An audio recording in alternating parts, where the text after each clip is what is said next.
rock and roll. I don't know how much I need this. I'm very good at projecting. Hey everyone, welcome to this special indie theater panel here at BroadwayCon 2025.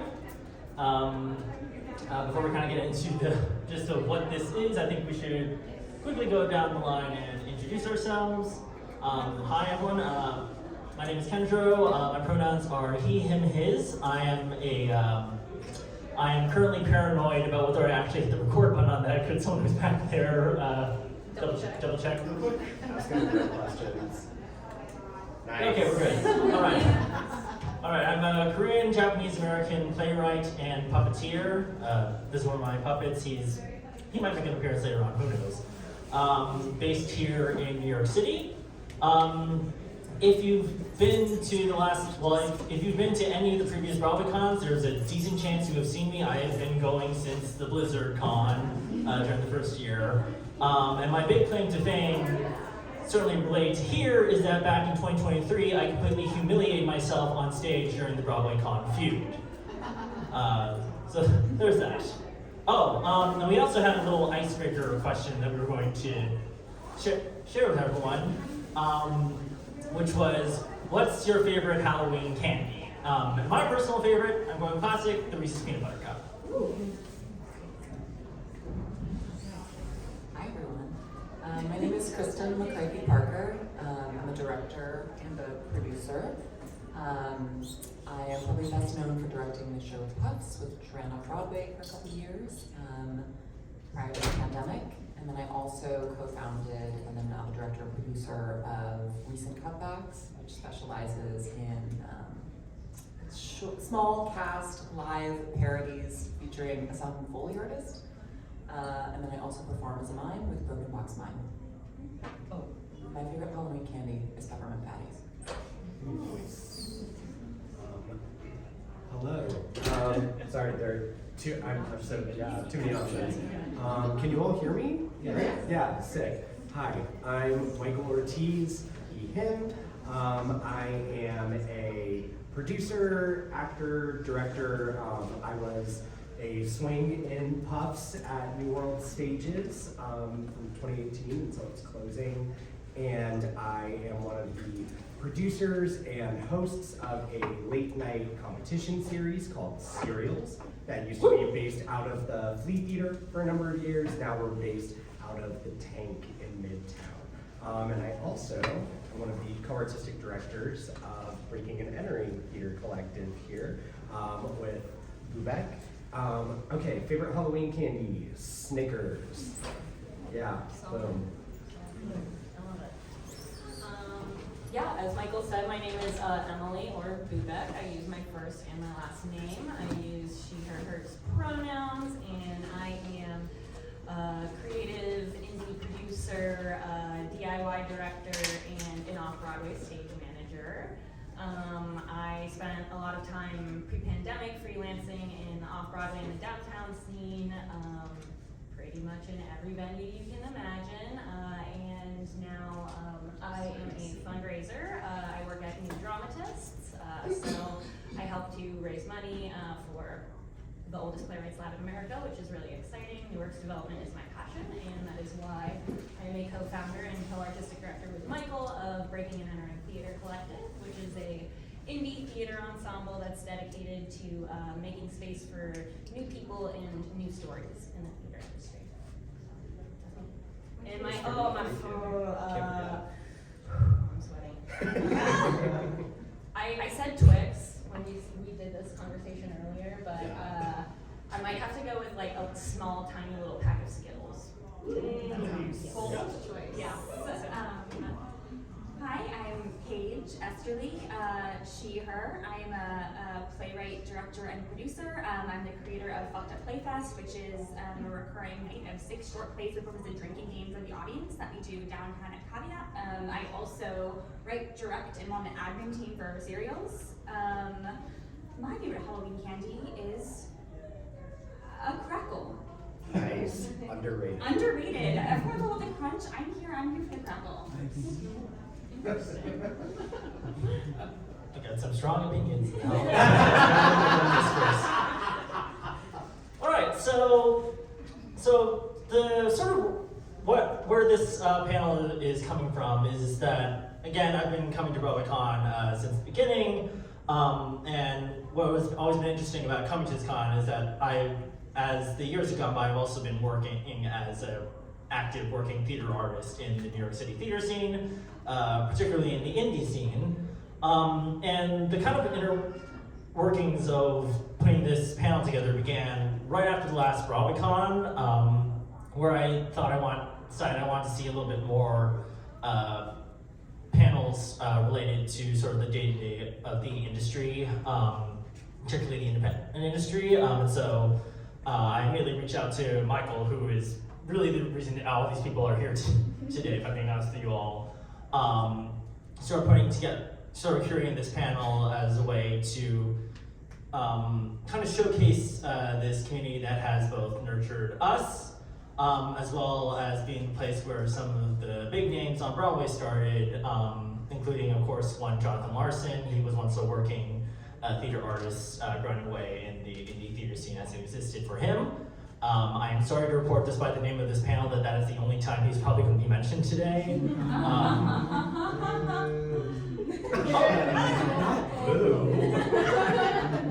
Maybe he'll come up again, who knows? Someone keep count. All right, so before we dive into the questions that Michael and I have prepared for the panelists, I want to give a kind of quick, what I'm calling an indie theater 101. Basically for anyone who is not from the city, or maybe is a little bit less familiar of how the theater industry is set up. And the first way I'm going to do that is I want to dispel a popular misconception that some people have about New York City theater. So when I was growing up, I always pictured theater in New York kind of like this. Broadway at the top, off-Broadway below it, and then off-Broadway below that. And that you would hypothetically start in off-Broadway, build credits there, eventually graduate to off-Broadway, build credits there, and then the pinnacle would be Broadway.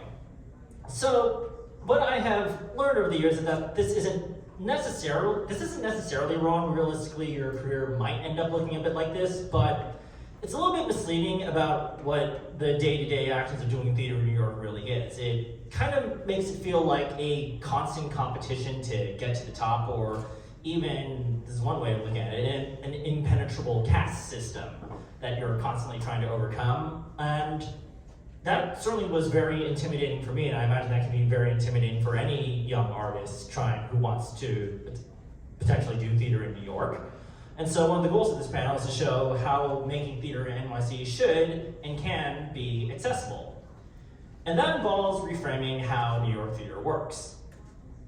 So the first thing we need to make clear, calling a production or a theater Broadway, off-Broadway, or off-Broadway mainly has to do with the number of seats, not some kind of idea of status. So does anyone here know what the minimum number of seats required by the Broadway League is to be considered Broadway theater? You can just shout it out. 500. 500, yeah, exactly. What's the minimum for an off-Broadway theater? 100. 100, yep. And so, obviously there's a couple more rules than that, but that's more or less the truth of what this image really represents. How many people can see a show? Yes, one. There can be one audience. Yeah. So, what's potentially a better way of looking at things? Well, a framework I found helpful is establishment versus non-establishment. So establishment, or mainstream, covers commercial theater and major nonprofit theater. Commercial, everything on Broadway, but also a few off-Broadway theaters like Stage 42 or New World, where Puffs played. And then nonprofit refers to the major nonprofits that mainly operate off-Broadway, although a few do some Broadway programming roundabout, Lincoln Center, Second Stage, Yale, just. And these nonprofits are historically considered part of the pipeline of a show eventually having a commercial run on Broadway, so your average Rent, Stereophonic, Fun Home.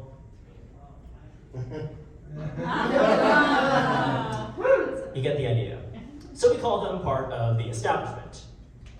To be clear, I'm describing this all in extremely broad strokes, because if I really went into detail, this would basically be the only thing that this panel would cover. So all you really need to know is that establishment means commercial and major nonprofit. But the primary focus of this panel is outside the establishment, indie theater. So, what is indie theater? Indie theater is a catch-all term referring to artists, productions, and producing entities that create theater in New York without the backing of the mainstream establishment and institutions. So no two producing models are alike, but we've identified 3 common threads: no permanent physical space, minimal budget, and a focus on artistic goals. 1, no permanent physical space. Most indie companies don't own their own theater where they produce, so they'll most likely put up work in someone else's space. Usually it's at any number of off-Broadway houses, the Tank, the Chain, the Brick, Under St. Mark's, Here Art Center, Cultural Lab, LIC. Additionally, they may use unconventional locations for presentations. A lot of groups thrive on the idea of if there's a space available, even if it's not necessarily theater, we'll use it. So a reading on an apartment rooftop or a fully staged production in the living room of a Brooklyn brownstone.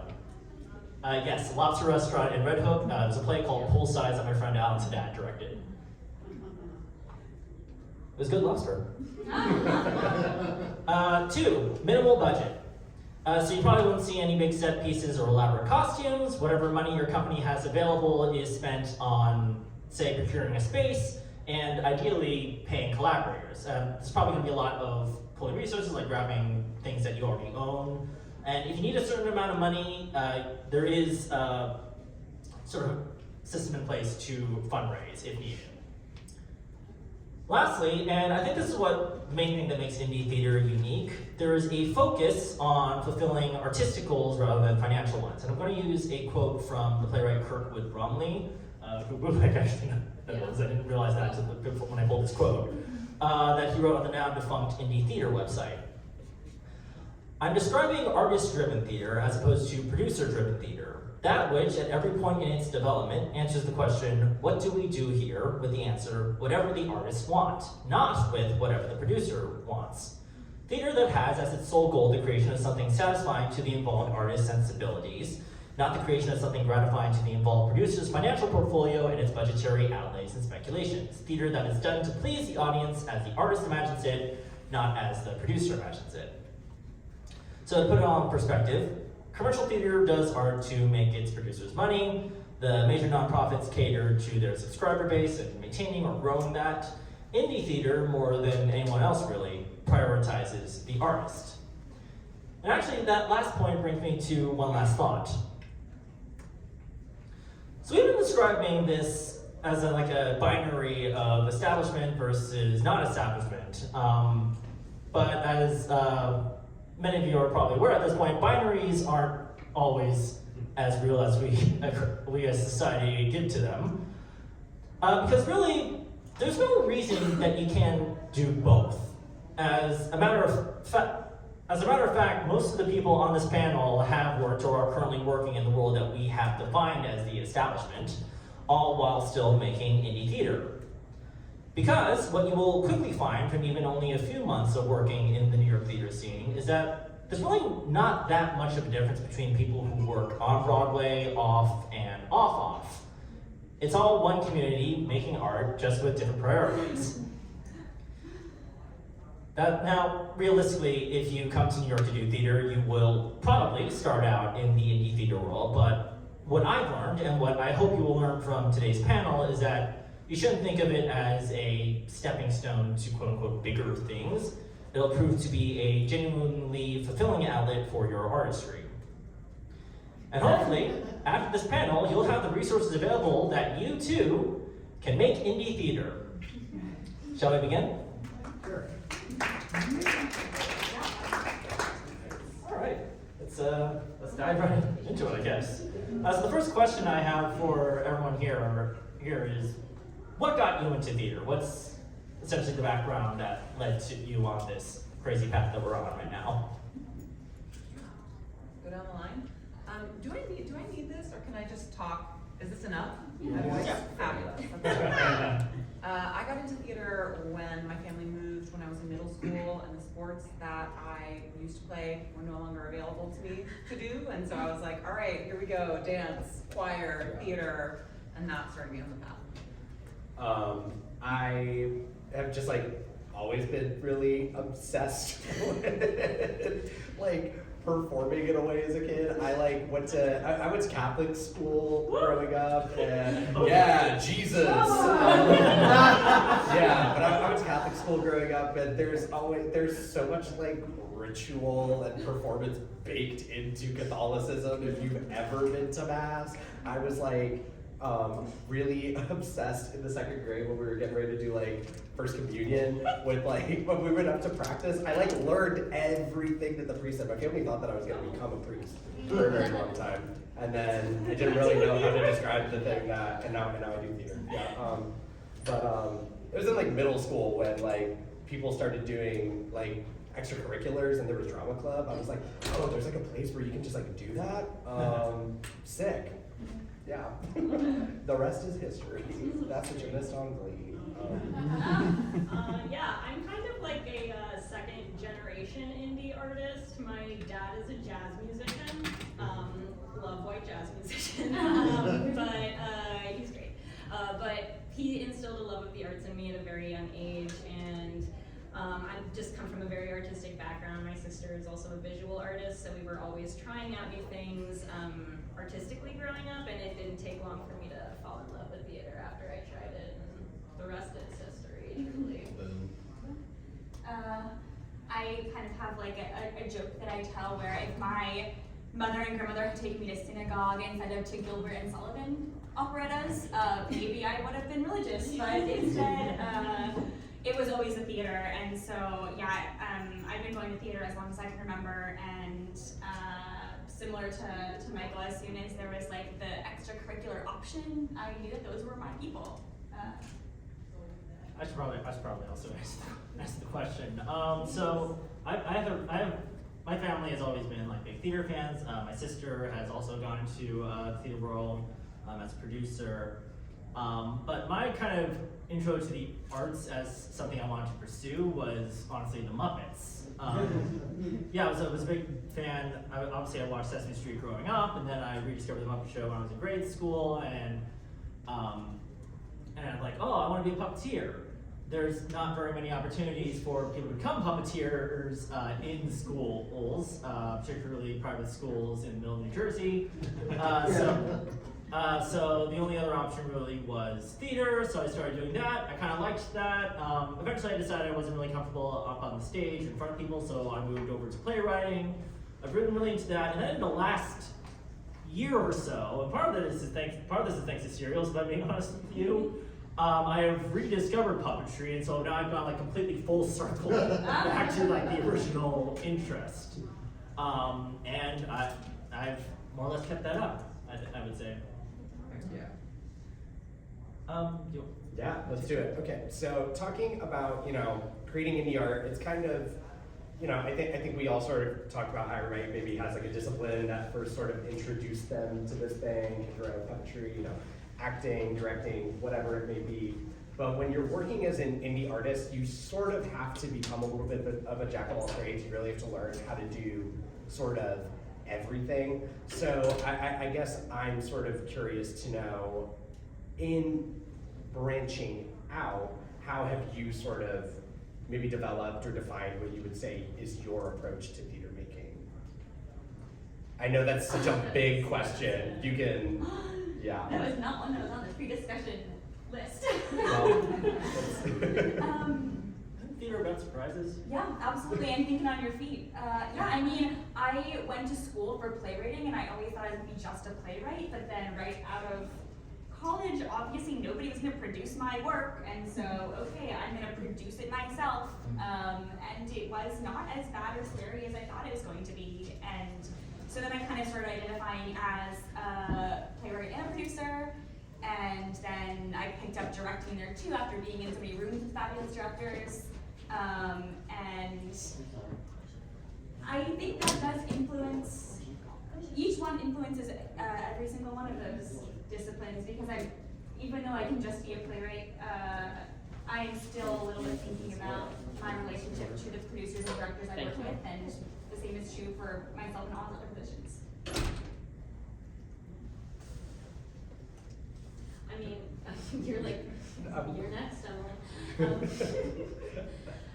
Yeah, I mean, I started like when I was in like high school and everything, like performing, and I initially was like, yes, I'm gonna go to school and get my BFA, and I got into a couple of BFA programs, and I couldn't afford any of them, and I was like, you know, I could go $200,000 in debt to become an actor, but like I'm 18, and even now that doesn't seem like a good financial decision, so I took a route that my parents were happier with, I guess I should say, in like studying theater administration and arts administration, in addition to like the more artistic directing and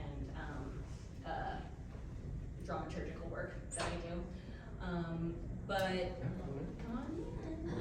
But yeah, ever since going to college, I've kind of considered myself a multi-hyphenate and thinking about the work in a multifaceted way.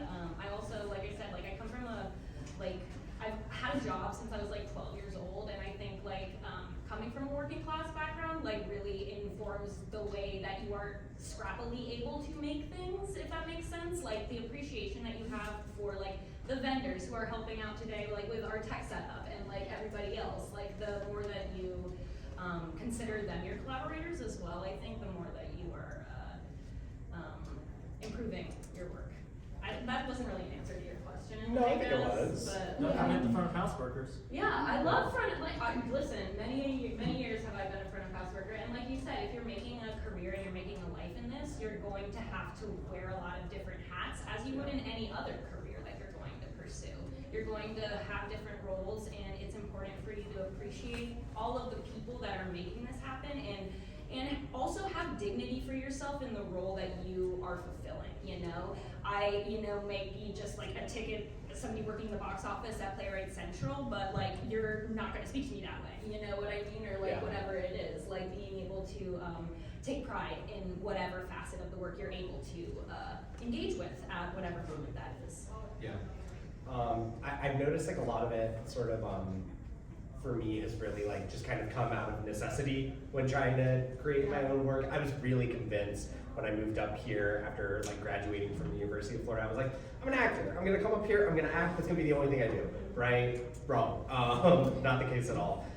When I was in college, we had to do, as part of the BFA program at UF, we actually had to work in different tech departments, which I found myself being really grateful for. I would do like hours in the electrics department, and I started like doing board op work, and that's how I started dabbling in like sound design, which I also do now to an extent. Being a soundboard op was actually how I got connected to Puffs, which was then how I made my like off-Broadway debut, you know? So like the more that you are able to really dip your hands in so many other baskets, the more you're gonna be regularly working, and the more you're gonna, exactly, and the more you're gonna have that capacity to create stuff on your own. You know, I became a bat at the Flea Theater when I first moved up here, which I'm not gonna get into all of that, but at the time— There's a Times article about this. Yeah, but yeah, read it. At the time, I got involved with this program called Serials that was developed by some bats that is now this show that I produce. In 2020, the artists, we boycotted the theater, and we wound up leaving, taking this program with us, and it needed somebody to produce it, to make sure that it kept happening. That's how I got involved with producing, and I really had no idea what I was doing. I thought I was way in over my head, and honestly, just like any job, theater skills you learn on the job.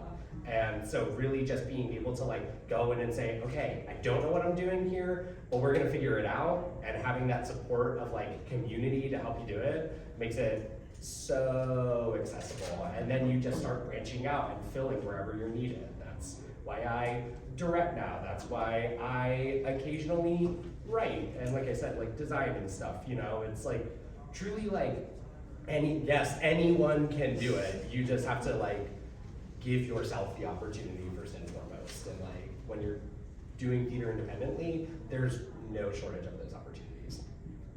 That was a huge TED Talk. That actually brings it up to a good question. It's like, what were some of the orgs that like helped you when you were starting, everyone here, when you were starting out in the New York City theater community? like any like particular new works development groups or opportunities for younger artists that stick out to you? Yeah, absolutely. I mean, my first thing, I moved to the city here to be an intern at New Dramatists, which is where I work now. So it was like, it's a life-changing organization for me for sure. But it really instilled, it is both a playwrights lab and like a playwright community. It's older than MFA playwriting programs are. So this is like really an organization that was conceptualized to create community among playwrights, because that artistic discipline specifically can be very isolating. So that was like the goal of this organization, and like you can see the communitarian approach in everything that everyone does there, and that is kind of like something that I try to take with me in all of my work, because that sense of hospitality and like that sense of community-oriented work is why I do this, I guess. So yeah, New Dramatists for me. And they had an incredible intern program where I was able to make a lot of my friends who built my theater company with me, and we don't have as many interns anymore, but like we are building that program back up, and I'm excited to see how that influences the connections that are made by the young artists in the city. So. I guess for me as a playwright, the best thing when I was starting out was various playwriting festivals and small competitions that give you like production opportunities, even if you had to kind of produce it yourself, if they gave you the space. So my first show in New York was at Theater for the New City as part of their Dream Up festival every summer, and so they provided the space, they provided marketing, they provided our pick of their like giant set basement, but other than that, we kind of produced it ourselves, and that was the perfect way for me to get my work up and to also learn how to produce. And I've done other like playwriting festivals, like I did something at Irondale Theater Ensembles on Women's Festival, various small one-act festivals like Equity Library Theater and the Chains, and I think that for a playwright, finding any way to get your work up with like a little bit of logistical help, even if it's just space and marketing, in doing those shows allowed me to like both be a theater maker and also to meet the people who kind of continued to help me be a theater maker. Absolutely. Okay, what do you gotta do? Yeah, I mean, most of the developmental work that I did with like recent cutbacks and puffs, we were working out at the pit when they had their old space on East 24. So that's a different, it's owned by the asylum now. But we were able to kind of largely rehearse there for free and then not pay for the space and work off of the ticket split. So that was really wonderful. There are a number of comedy theaters that are still kind of operating on that model. I don't think we're going to give you free rehearsal space anymore, but but in terms of like an organization that does like similar work that's more focused, like for me the free space without necessarily needing to apply or have an interview or like appeal to a mission statement outside of my own work has always been the most valuable for me. And organizations that are still kind of providing that service as opposed to like providing a residency or a fellowship. Places like the Tank will give you free space. It's limited, but they will give you free rehearsal and performance space. Indie Space is another really wonderful organization. They do have kind of subsidized space options, but they also do a lot of grants for individual artists, both for just like your life as well as the development of your work. So I'm a big fan of them. I'll stop there. No, I mean, great ones, really, really great ones. I mean, we do, I think I mentioned Serials, we do it at the Tank now, and like, it is really awesome being able to work in this space for free and just go off of this ticket split model. Like, it makes a huge difference in making producing accessible. I think we've all produced it. Yeah. Because like, no, truly, because it is so accessible. Yeah. Like it is that, and there are too few spaces in the city that still do that. And more often than not, space is kind of like the big barrier to entry when it comes to cost, which I think is going back to Kenjiro's point, why so many different independent projects and programs are working out of very unconventional spaces. I did a show last year that I directed that was like a horror musical in a basement in Bushwick because we were able to get it for free, you know. And it was awesome. It was cool shit. We had to put tarps everywhere because it was really bloody. I had to wear a poncho. Yeah, but it was great. You know, we were able to like sell it out, and we were like, wow, who'd have thought coming out here to make theater, I'd be trying to sell out a basement apartment in Bushwick. Or like with Breaking and Entering, you know, we have our rooftop reading series, which is huge. I mean, talk a little bit more about that. Yeah, we host an annual developmental series of new work. We generally do like 5 to 6 new plays that are between 45 minutes and like 90 minutes, and we present them on residential rooftops in Brooklyn. So sometimes it's a 6-story walk up, and sometimes it's a nice building that has a lovely elevator. It just kind of depends on the day, but you know, it's really exciting to get a script in front of an audience for the first time in a low stakes environment that feels supportive of all of the artists there. Yeah. It's another benefit. And I think like, I feel like the way that going back to your point about like the only difference really being the seats, you know, there's not any like artistic value that's really assigned to these tiers. Like, wow, I completely lost my train of thought. It completely vanished. That's okay. It completely vanished.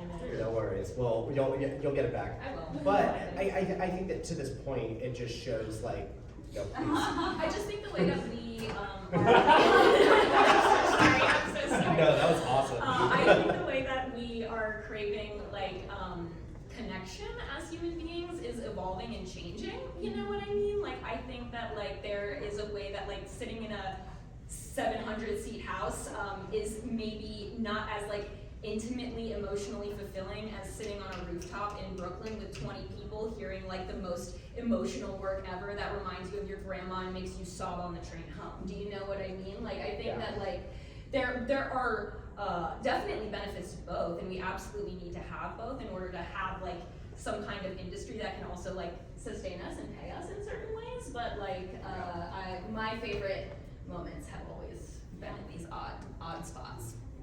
And if I can have one more thing that goes back to, I think with your original question here, Kenjiro, talking about sort of like spaces and organizations that like shaped us. I'll say like for me coming in as like, you know, a young, bright-eyed, bushy-tailed post grad kid when I first moved up here, I found myself entering a lot of artistic spaces that were quite frankly very like exploitative of that.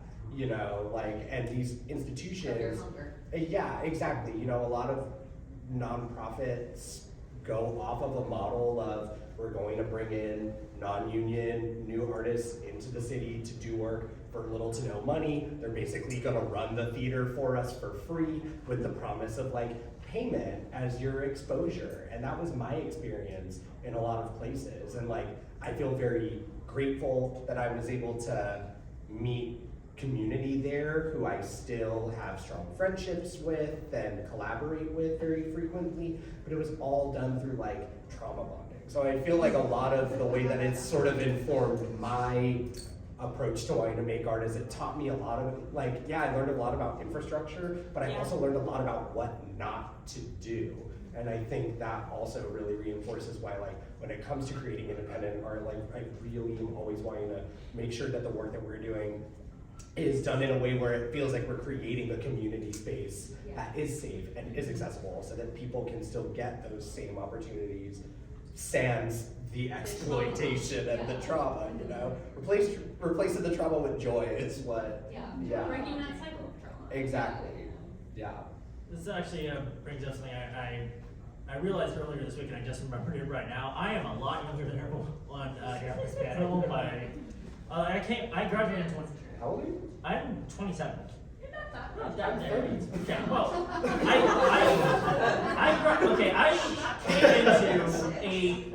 came into a kind of a different. Let me recover here. I came into a very different kind of indie theater world, I think, than everyone else here because, well, one, I graduated in 2020, and so basically, like. When I was finally able to start doing things, the theater world in New York had basically like had like a hard reset. I don't know if anyone was at the Oh, what? Oh, it was, I think it was at the playwriting panel, Yeah, right? yeah. There was a mention about the fact that it kind of feels like Broadway in terms of like presenting shows kind of bounced back a little bit from the pandemic. Like the one group of theaters that really hasn't is the non-profit world, and that also encompasses, I think, the indie theater scene. Yeah. And so like the world that I've found myself raised is one that's like very, very strongly, feels very strongly about compensating people for their time, whatever options are available. There was a point I was trying to get along. You're getting somewhere, you're good. Yeah. Sweet. Find it, Kate. You got this. And I feel like what this sort of change is bringing is this idea of treating your art with respect for the precious thing that it is. And that respect extends to when you're working with collaborators, especially actors and any director collaborations. I personally have made it a personal policy to try, when I can, as much as I am able to pay my collaborators on essentially every single project I do. And I don't always feel that it's ever quite enough, just because of the circumstances that are set up. But to that point, I think also, in addition to like treating your art with respect, a big component that is resonating with me from what you're saying is also like treating and recognizing your artists as people. Yeah. Like they're not just tools for creating the work; they're people, and we are all full-time artists. But most of us also have other jobs outside of creating art, and that doesn't make us any less of a full-time artist. You know, Yeah. so being able to like really acknowledge and respect, and like, yeah, even if you can only pay peanuts, you're paying something. You know, it's. Oh, I think we in the indie theater world maybe have an advantage when it comes to seeing all of our artists as people, because like Kenjiro mentioned at the start of this, like we are not kind of run by producers. It is the artist's goals, and the artists are the priority, and we all want to make work with our friends, people who we know as people first. And so, you know, it's we can never pay people exactly what their time is worth, but we can still make sure that everybody is like safe and supported and paid like everything we possibly can, and feels like recognized and appreciated. And I also won't even say never pay people what their time is worth, because sometimes we can. And Sometimes when we we can, can. it's awesome. And even when you can't, it's recognizing that you can't, being honest about the fact that you can't, and treating people with the respect that you would give people that you were paying $20,000 to do this role. Yeah. You know, because like that's what they deserve at the end of the day. Yeah. I think that does bring us to like the line of questions that we wanted to ask about sort of the financial aspect of Yeah. pursuing theater. Do you Got my bank statements ready? want to take this one? Sure. Yeah. Who here has a day job outside of? And this isn't just for us. This is for the audience. Who here is an artist who has a day job outside of creating art that is not necessarily arts related? Right? Hell yeah. Would you still say that you're a full-time artist? Yeah. Say that confidently. Yeah. Like, you know. Yeah. So I mean. With that, to that point though, let me look at my follow-up questions here. Yeah. But with that, you know, I mean, maybe not all of us, the majority of our percentage of income is all theater related. In some cases it is. You work in arts administration. I'm still applying I do like corporate role play for like a VR company. It's acting, but it's in the corporate sphere, right? Yeah, I write scripts, but for you too. Yeah, and how do you, I guess my question around that is, how do you sort of balance that with your ability and capacity to still make theater? Like, how do you make sure that you're able to carve out the time for your work? Yeah. I had to quit I used to be an elementary school teacher. I taught elementary school for 4 years, and I loved it, but I could not also do theater because the hours were so inflexible. And so I left because I knew I wanted to be a theater maker. I freelanced for a year where I did make the majority of my money doing theater, producing shows, and paneling for grants and whatnot. And now my job is flexible hours. I work from home, and so I make sure I start every single day doing a little bit of playwriting before I do my salary job writing. Anything else fun? I mean, I work in arts administration. Yeah, so you're like, I'm boom. I'm I don't know if you have all day, anything every day. that you want to add or Kenjiro. Yeah, you have to find a day job that works for you, I guess, Yeah. I would say. And it does fluctuate a lot. Been very lucky in that, like, the Broken Box Mine, which I work with, is like very, there's a lot of opportunity, particularly in education through that company. So as like a not-for-profit organization, they have like, we frequently go into like public schools in New York City and teach as part of like the social emotional learning curriculum there. So there's a variety of teaching and workshop opportunities that, you know, I get to get some money for when I participate in them. And then we do the best we can in raising cutbacks to pay everybody, but it's more stipended. So I don't know how to answer it other than like, yes, it is a blend and you find what works for you. Yeah, I mean, essentially, you know, thinking of going back to that pyramid that Kenjiro was showing at the top, right, of looking at it as this sort of like trajectory of like, you're always trying to make this way to the top, and like you're on Broadway, now you're successful, now you're a full-time theater artist, right? It's gig work. You do a Broadway show, you might not do another Broadway show for a long time. That's not your whole income for the year, right? Even at that level of commercial success, a lot of people still have day jobs and have to make this blend. And there's a real misconception that you have to have made it in that commercial sense to make art. And that is simply, at the end of the day, just not true. And I think that we are all case in point here able to show that for our work.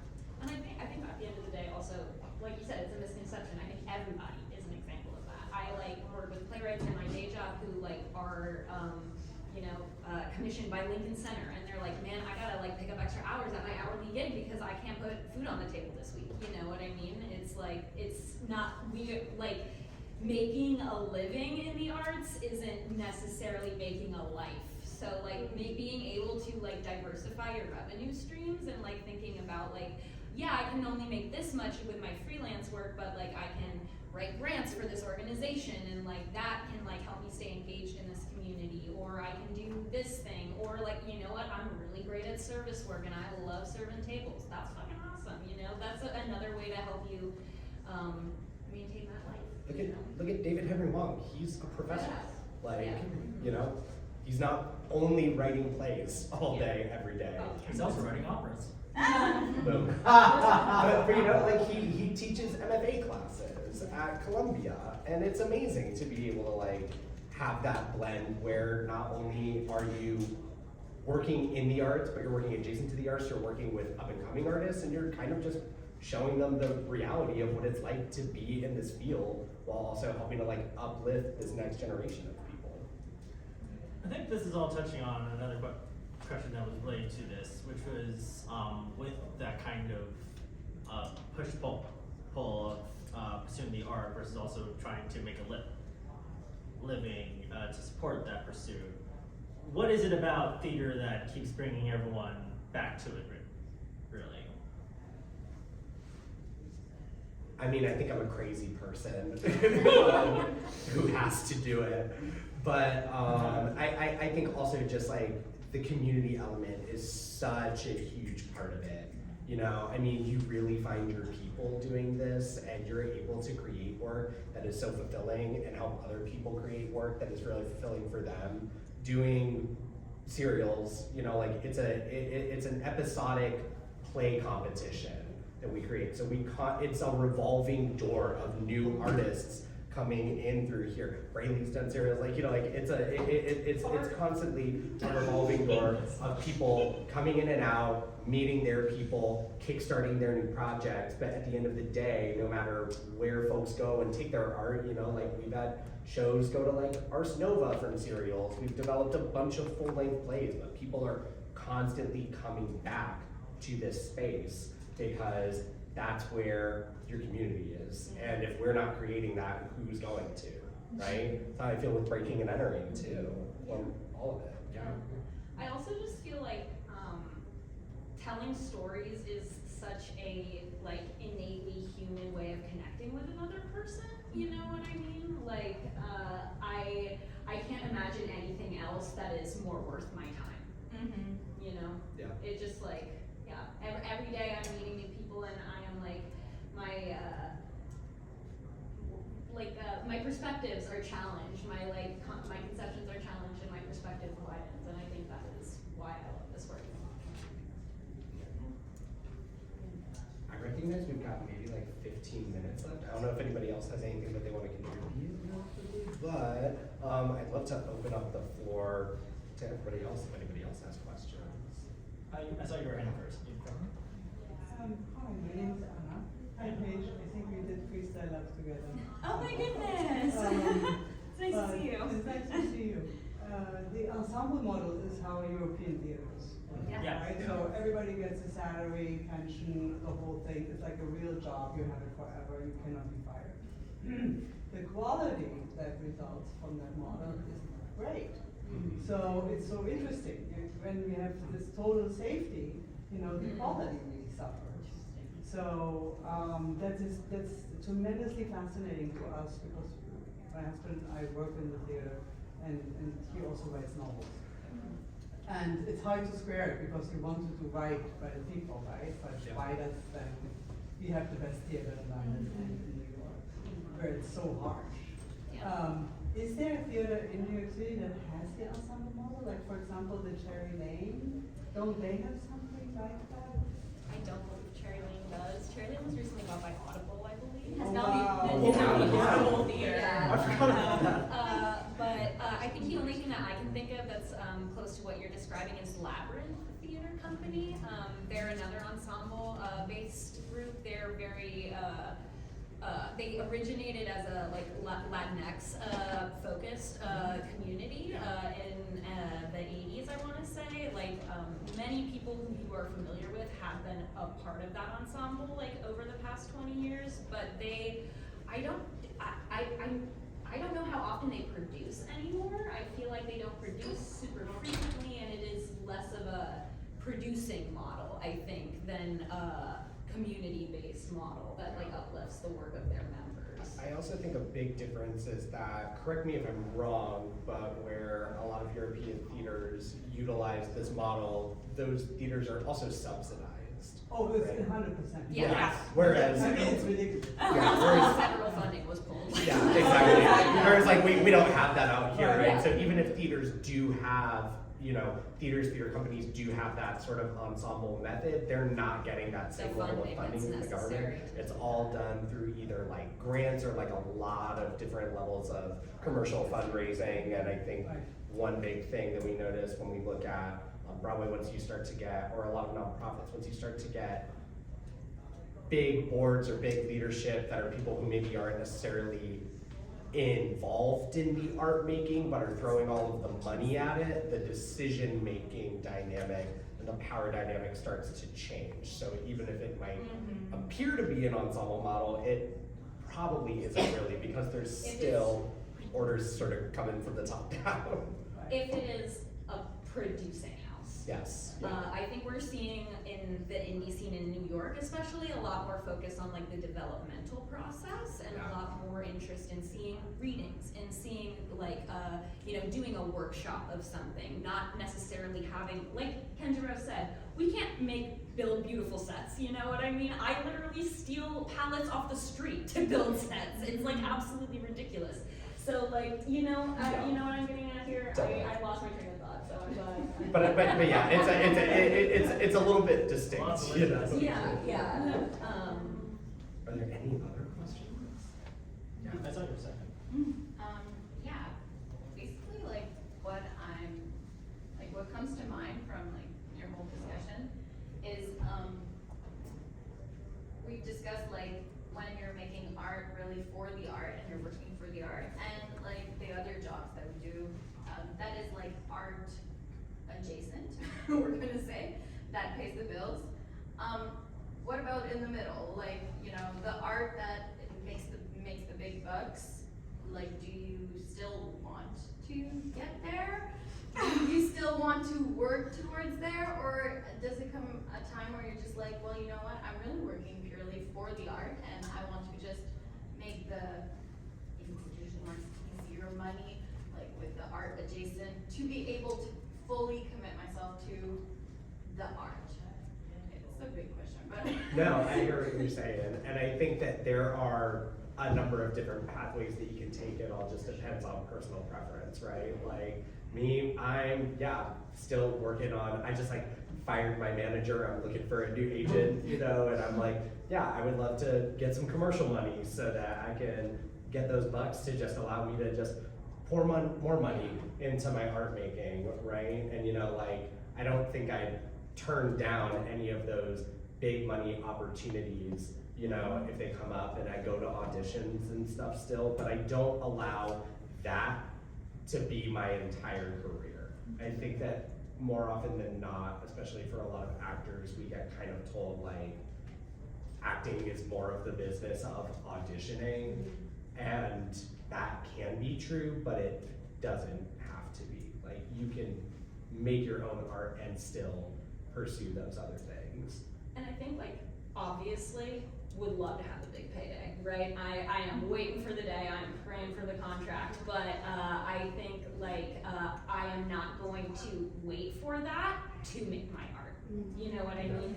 I am not going to wait for somebody else to give me permission to, like, dedicate the time and the resources and the energy, like, to what I think is important and, like, the things that we want to accomplish together. Totally. So, yeah. Well, Please, just to go. go off of that. But the thing is, art is also our job. So sometimes like we're doing the art for a purpose or for the money. So Well, and it's all about To what do you navigate want to that. compromise there, Yeah, right? You know, like if it's important to you to be a full-time artist and this is where you're making your living, do what you gotta do, babes, absolutely. But to me, it's more important to not compromise my artistic values and to not make art for someone else. So, yeah, Yeah. if that answers your question. So for the costs that are unavoidable, I know you're saying like sometimes the people, you know, you guys split the tickets or whatever, Yeah. but the things that are completely unavoidable, where do you usually go for funding with that? Do you put it on a credit card? Do you get a grant? Is there something else? Do you I still do pass on the not put it streets? on my credit card. Would not. We fundraise. Yeah. I have had some shocking fundraising campaigns. I had to raise $10,000 for a play last year. I was like, I do not know where this is coming from. I emailed literally everybody I knew, everybody that my parents knew. That was huge. Everybody I've ever like worked with, all my Your artists and stuff, professors. all of my professors, literally everybody ever, and including some like. It was for a project that was kind of niche. It was like a queer Jewish story, and so I had kind of also pockets of community that of people who I didn't directly know, but we like emailed a bunch of people at various synagogues, and we actually got some money that way. And also it spread awareness about the show itself, so it was kind of two birds, one stone, where it got kind of the word out there, people came to see it, and people helped fundraise for it. And I think the other great thing about the indie theater community is we all got each other's back. So like when I'm fundraising for a show, I know that like all of these cuties are gonna come like throw me a little bit of money, and I know that I'm gonna go do the same for them.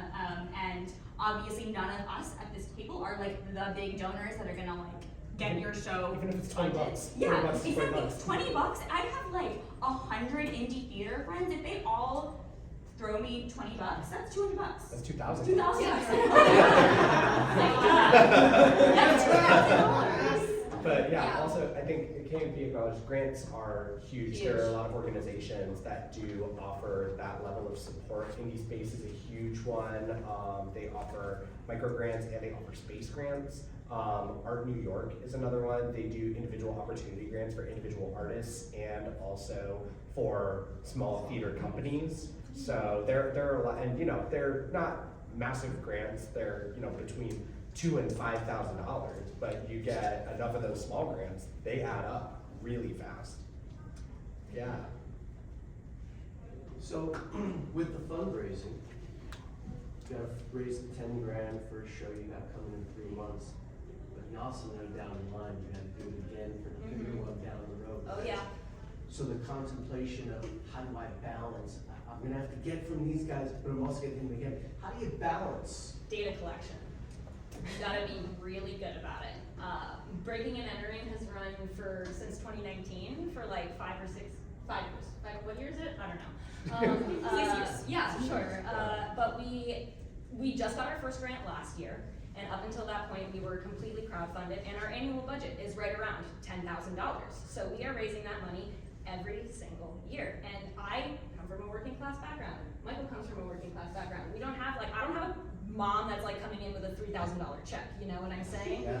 She's, so it's about finding those access points, finding those people in your life who have enough of an emotional connection to be invested in what you're doing and want to see you succeed, that they can give you $20, they can give you $100 this year, and you remember that, you bookmark that, you write that down in your little CRM database, wherever you can manage to mark all of that data and be like, okay, I'm not gonna ask you next year, I'll ask you in 2 years, or I will, rotate the asks, 2 different groups of people so that you're not inundating anybody. Even the major nonprofits do it too. Yes. You look at Manhattan Theater Club, second stage part of Manhattan Theater, but Manhattan Theater Club, MCC, the Public, these are all theaters that if you have gone and seen a show, probably gonna get an email at some point that is going to say, hey, we're fundraising for our next season, can you donate something? Or maybe they offer it in the form of memberships where you get perks for serials. We have like a Patreon, then once you donate, then they're gonna start reaching out to you directly. That's when you're gonna start getting phone calls saying like, hey, well, you donated last year. Would you be interested in matching your contribution or doubling your contribution this year? So if they can do it on a big scale, we can do it on a small scale. And it's about adapting those systems and those structures that they are using to work in this space that's less traumatic, that is less, longer. Yeah, thank you. Last question. Yeah, we're talking about emails, a lot about, marketing our shows and stuff. I feel like there's a lot of stuff happening in New York all the time, always. And also, I probably have 3,000 unread emails just in my Gmail from things I have, not unsubscribed to and stuff. How do you make your stuff stand out? Yeah. Amongst everything else? I mean, mailing lists are huge. That's one thing, but also you can you do not have to spend money to do press releases. I think that's something that people are people work with PR companies that they will pay them, that they might have broader reach, but on an independent level, you can make a press release happen on your own. If you know how to draft something up and you are able to get contacts out there, and oftentimes it's just reaching out to other people who who also have contacts, you can get into Broadway world. You can get something into Playbill, you can work your way to getting something into Time Out. And once you're in with those press contacts, you're in with them. Just continue to, it's all about just being able to confidently just make the ask. Because the worst thing that's gonna happen is they're gonna say no. I also just going off of what you were saying, I think that this is a community that is based in an art form also that's based in actually being in the room with people, you know what I mean? I think it's more effective. Yes, you can send somebody an email and if they haven't talked to you in 5 years, are they gonna read it? Probably not. But if I saw you at a show at the Tank last week and I got a beer with you afterwards and you're gonna see my name in your inbox and you're gonna be like, oh, Emily, oh cool, what are you up to? That's so fun, you know what I'm saying? So I think being, like you were saying before, going out and being around this community and being with them is the best way to get the word out. So we are at time. I do want to keep this conversation going. So if you do have any remaining questions, we'll stick around a little bit after the panel. You chat with us, but I have put up on here. You feel free to take a photo of this because I am going to change it in 20 seconds. There's all our Instagrams and websites. Feel free to follow us. You can choose a message if you have some further questions you want to ask there that come up later on. I've also put a list of particular companies that we recommend you check out the work of. Particularly Breaking Entering is on there, Serials, and Fucked Up Play Fest as well. The last thing I'm going to show, I'll come back to this in a second, don't worry. But the last thing I'm going to show is plugs. So here's some things that we have going on right now. Cereals is the most immediate thing that's going to be happening this coming weekend. Mike, do you want to just quickly? Valentine's Day weekend at the Tank. Tickets are available on a sliding scale, starting as low as $20, going up to $30. We also have a live stream option. Every week of Cereals programming that we put on is a different week of shows because it is episodic theaters. You're always going to get something new when you come through. Definitely come check it out. And it's a great way to meet people. We also have a sign-up sheet there for artists who see the show and are interested in getting involved. So you can literally just give us your contact information and we'll reach out to you when it's time for the next round of shows to see if maybe schedules align and you can join us. I'm writing this week. Paige, you want to quickly plug? Yeah, so the show that I produce is Fucked Up Playfest. 6 shows that form as a drinking game for the audience. We normally do it late night. This time we're shaking it up. We're doing Boozy Brunch Matinee. So starting March 15th at 1:30 p.m. It's going to be a Caveat NYC on the Lower East Side. They're an awesome venue. Tickets are available. I believe there's early bird ticket pricing for the next like 3 or so weeks. So check it out, and I hope to see you there. And Cam, do you want to cover Hold On to Your Butts? Hold On to Your Butts just launched its UK tour. So if you know anybody in the UK, we'll be touring throughout be touring venues throughout the UK now through April.